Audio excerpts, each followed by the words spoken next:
Hello everyone, मैं रवि पांडे आप सारे साथियों का वार्म वेलकम करता हूं। आई होप सारे साथी मस्त होंगे।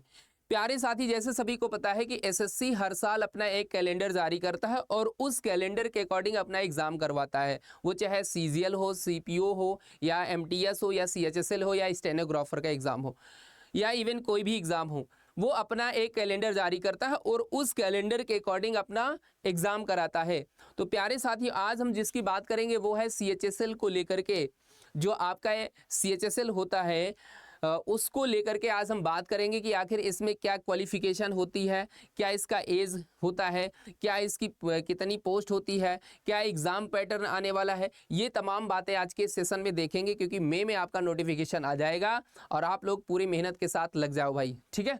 तो चलिए प्यारे साथी, अगर हम बात करें तो सबसे पहले ये जानते हैं कि एसएससी जो है, जिसे हम कहते हैं स्टाफ सिलेक्शन कमीशन, जिसे हम मिनी पीसीएस भी बोलते हैं, ठीक है। हाँ, इसे मिनी पीसीएस भी बोलते हैं। अगर प्यारे साथी अगर हम बात करें तो इसमें जो है आपका जो है जो ये है, इसमें कई सारे एग्ज़ाम ये कंडक्ट कराता है। जैसे सीजीएल हो गया, सीजीएल वाला जो एग्ज़ाम होता है ये होता है जो ग्रेजुएशन कंप्लीट कर चुके हैं वो फॉर्म भर सकते हैं। अगर बात करें सीपीओ एसआई का एग्ज़ाम होता है ना। सीएचएसएल की बात करेंगे क्योंकि ये हमारे लिए इंपॉर्टेंट है, इसी को लेकर के हम आज बात करने वाले हैं। सीएचएसएल में क्या पोस्ट आने वाली है ना, ये सारी बातें। अगर बात करें तो एमटीएस भी एसएससी करवाता है, एसएससी जीडी कराता है और एसएससी स्टेनोग्राफर का एग्जाम कराता है, ठीक है। तो ये सारे कई सारे एग्जाम है जो हर साल एसएससी अपना एक कैलेंडर जारी करता है और उस कैलेंडर के अकॉर्डिंग पूरे एग्ज़ाम को जिस मंथ में जिसका जैसा एग्ज़ाम होगा, जितनी पोस्ट होगी, उसके अकॉर्डिंग वो नोटिफिकेशन लगा करके एग्ज़ाम करवा लेता है, ठीक है। तो चलिए, इतनी बातें आपको समझ में आ चुकी होंगी। तो हम बात करेंगे सीएचएसएल को लेकर के। ये 10+2, ठीक है। ये 10+2 का मतलब क्या होता है? ऐसे विद्यार्थी जो कक्षा 12वीं पास कर चुके हैं, मतलब 12th का एग्ज़ाम पास आउट कर चुके हैं, 12th क्या है, पास आउट कर चुके हैं, वो इस फॉर्म के लिए एलिजिबल हैं। मतलब ऐसे विद्यार्थी जो कक्षा 12 की परीक्षा दे चुके हैं वो इस फॉर्म के लिए एलिजिबल हैं, ठीक है। अगर हम बात करें प्यारे साथी तो इसमें जो है, इसमें जो एज लिमिट है वो 18 to 27 मतलब 18 से लेकर के 27 वर्ष तक का कैंडिडेट फॉर्म को अप्लाई कर सकता है। ये ध्यान रखना है। आपका जो एज क्राइटेरिया है वो 18 to 27। अब बहुत सारे ऐसे बच्चे होंगे ये बोलेंगे कि सर हमने ग्रेजुएशन कर रखा है, पोस्ट ग्रेजुएशन कर रखा है, क्या हम फॉर्म डाल सकते हैं? बिल्कुल डाल सकते हो। इसमें मिनिमम जो क्वालिफिकेशन मांगा है वो इंटरमीडिएट मांगा है, मतलब 12th पास आउट। अगर बात करें एग्जाम पैटर्न तो एग्जाम 3, ठीक है, फेज में होंगे। टायर 1, टायर 2 और फिर आपका स्किल टेस्ट होगा, जिसे हम टाइपिंग टेस्ट कहते हैं, ठीक है। स्किल टेस्ट होगा, ये स्किल टेस्ट टाइपिंग टेस्ट होगा। इसके बाद फिर आपकी, ठीक है, मेरिट बनेगी। मेरिट के अकॉर्डिंग फिर आपको चयन किया जाएगा, ठीक है। ये अगर बात करें प्यारे साथी सिलेबस क्या होने वाला है, तो सिलेबस इसमें मैथ्स आने वाली है, इंग्लिश आने वाली है, रीजनिंग आने वाली है और जनरल स्टडी, और इसे हम जीके भी कह सकते हैं, ठीक है, जनरल नॉलेज। और इसमें एक आता है करंट अफेयर्स, उसमें भी ये भी रहेगा। अगर बात करें पोस्ट कितनी आने वाली है प्यारे साथी, तो सबसे इंपॉर्टेंट पॉइंट ये आपको रखना है कि जो आपकी पोस्ट आने वाली है, मतलब आपकी जो पोस्ट है वो 5422 पोस्ट है। कितनी है? 5422 पोस्ट है। ये आपको इंपॉर्टेंट कर लेना है, ठीक है। हाँ, अगर बात करें ये किसके किसके लिए है, एलडीसी के लिए, जिसे लोअर डिवीजन क्लर्क बोलते हैं, जेएसए के लिए है और डीईओ के लिए है।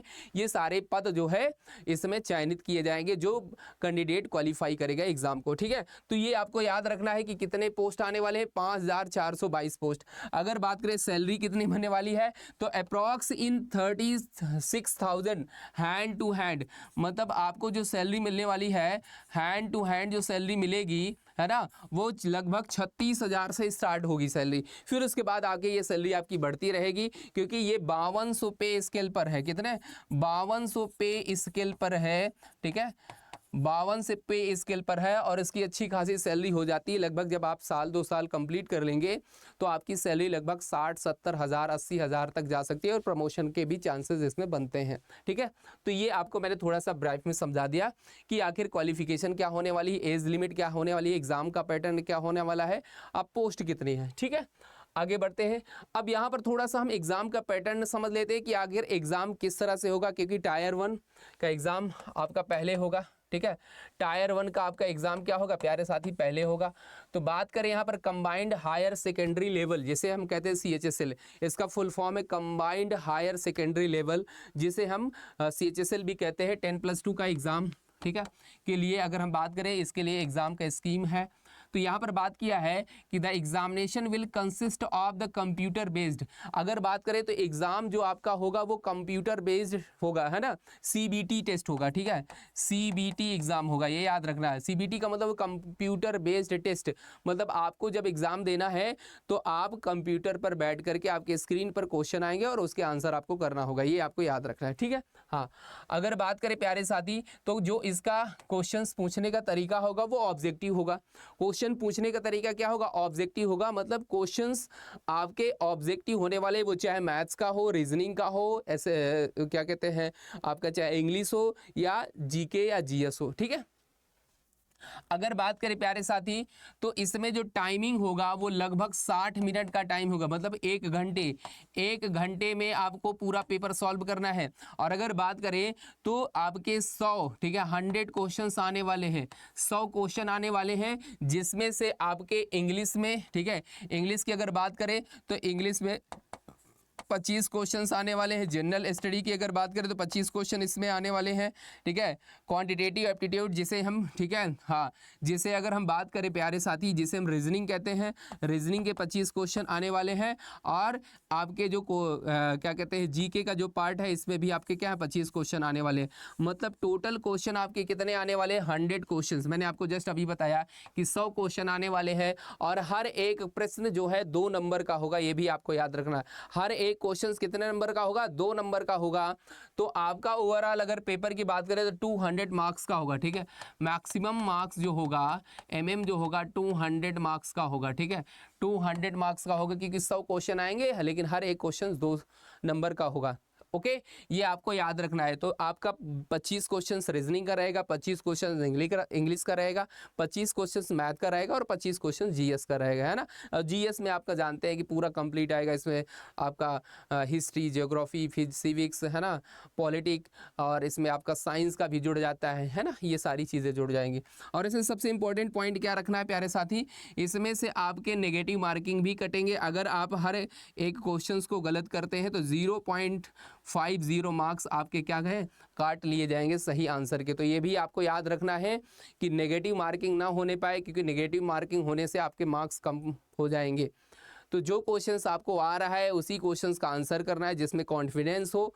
और मैथ्स वगैरह क्वेश्चन जो आएंगे तो इनको सॉल्व करना पड़ेगा, रीजनिंग के क्वेश्चन आए तो इनको सॉल्व करना पड़ेगा, लेकिन GS हो गया, इंग्लिश हो गया, इसको तो हमें पढ़ना पड़ेगा, समझ गए ना।